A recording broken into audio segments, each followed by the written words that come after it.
কনকনে শীতে অসহায় জীবন কাটাচ্ছেন নিয়তি রানী মহন্ত।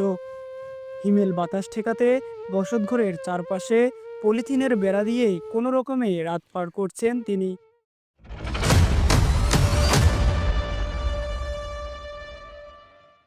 আমরা এই যে করলাম না, মাসি বাসায় কাজ করি, জলিল বিড়ি বান্ধি, এই পর্যন্ত। ওই একবেলা আনতে 3 বেলা আছে, এই দেয় খাই একটু। কেউ কম্বল টম্বল কোনো দেয় না আমাদের এইদিকে, কেউ দেয় না, এই গ্রামটার মধ্যে কেউ দেয় না। না দিলে জোর করবো। আছে ভোট তো দেয়, ভোট ফির না দেখে ভোট জনের নাগরিক আছে তো অবশ্যই ভোট দেয়।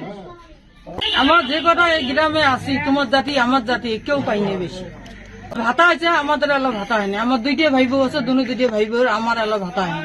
কিসে বলে ঘুষ দেওয়া খায়, আমরা ঘুষ দিতেও পাইনি, রিপেরও পাইনি। নেই পর্যাপ্ত গরম কাপড়, নেই শীত নিবারণের ন্যূনতম ব্যবস্থা।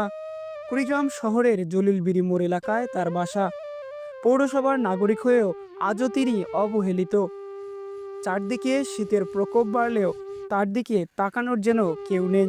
এই প্রচণ্ড শীতে মানবিক সহায়তার অপেক্ষায় অসহায় নিয়তি রানী মহন্ত।